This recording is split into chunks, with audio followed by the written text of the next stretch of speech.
This is episode 1 of the Ask a Photographer podcast. My name is Mike Beblino, and I'll be answering your photography-related questions on workflow, editing, business, and marketing. Today's question is from Garry, and he says, I've recently started doing family portraits, but I find that I'm taking a lot of photos just to get the exposure right. I start to get nervous because I feel I'm making the family wait too long just for such a simple photo. I normally photograph landscapes and I bracket my exposure, but using this technique for portraits is taking way too long. What are some tips to getting the right exposure fast? Hey Garry, thanks for your question. That's that can be daunting, especially when you're just starting out. You know, you've got people looking at you, and I can understand exactly where you're coming from. I used to feel the same way when I first started, and I did exactly the same thing. I would get the family right there, and they would be standing there patiently waiting for me. And the thing is, you've just got to get your exposure right before you put them in front of the camera, okay? And then you can concentrate on them, on interacting with them and getting to laugh and so on. So what I would do is practice without people in front of the camera. That's got to be the easiest way for you, because you're not going to get nervous. You're not going to get people looking straight at you, and you won't feel as if people are watching you. So using objects like trees, or even if you're indoors, just simple objects like a bowl or fruit, whatever it may be. And I would only change one setting at a time. So we know that we've got to set our shutter speed, our aperture, and our ISO. Well, I would set my shutter speed first, then my aperture, knowing that if I've got one person, I might be at 2.8 or f4, or if I've got a group of people, could be f4, 5, 6, or even f8 if it's a big group of people. And then using just the ISO, just to go up and down the ISO until the needle is in the center.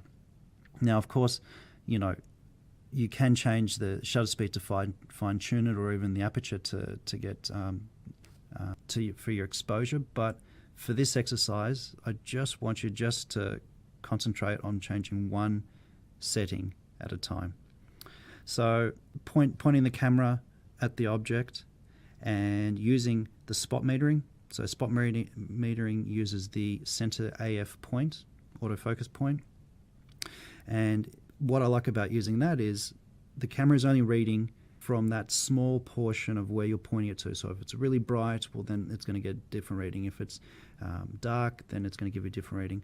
Whereas the other metering modes take a larger portion of the scene and can give you a little bit of funny exposures, or a bit harder to get your exposure going, because there could be other elements within the scene. It could be dark and it could be light, and that's what I would start with. When I'm taking photos of people, I actually have my exposure pretty much set before I even get there, or get them in front of the camera. And I do this by, first of all, scouting the area and knowing the time of day of when I'll be photographing them. So this helps me have my settings right, but of course experience by shooting in the same places also plays a big part too. So knowing that if I'm using a 200mm lens, I've got my shutter speed 200th of a second, or sometimes even higher, just if it's really bright, and then I'll set the aperture at say f4 if I've got a couple of people in there, like for engagement session, or a couple of kids, and then I'll just set my ISO. Now, as I'm walking to a location with the couple or the family, what I generally do is lift my camera up as I'm chatting to them. I'm not taking a photo at this point, just lifting it up and pointing in the general direction, and I can see where my needle is, and I can just make a couple of changes before we even get there, and that helps a lot. Another thing is using the grass as a way to meter. So this is something that I do when I do sports photography. Before the teams come out, and I point my lens into the grass, about 20-30 meters in front, and try to get the exposure that way. Yeah, there will be slight shifts of maybe the shutter speed I need to change, or the ISO when they come out, depending on their uniforms, but that's a good starting point. Another thing you can try is extending your hand out front and pointing your fingers up. And when you take a photo, you're exposing for a skin tone, which is perfect for portraits. It's only you that needs to be there. So, you don't have to have the family or whoever you're photographing. And I find it's just a good way to see how the light is falling on your skin to see, if it's really bright or dark. And the other thing is just having the confidence to just say, look, I'm taking a quick test shot, give me a second, and, they'll understand completely. And just take a couple of photos, and you should at that point only have to, make slight changes.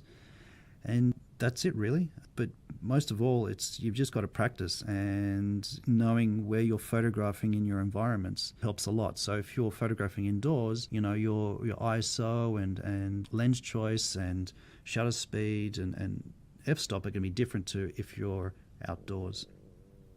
So I hope those tips help you. If you have a question that you'd like featured on the show, go to beblino.com/podcast to submit your question. You'll also find show notes and other episodes on that page as well. I'd love to hear what you think of the show by going to iTunes or Stitcher and giving me a review and a rating. Thanks for listening, and until next time, get out and take more photos. Oh look, it's a cat in front of a sunset.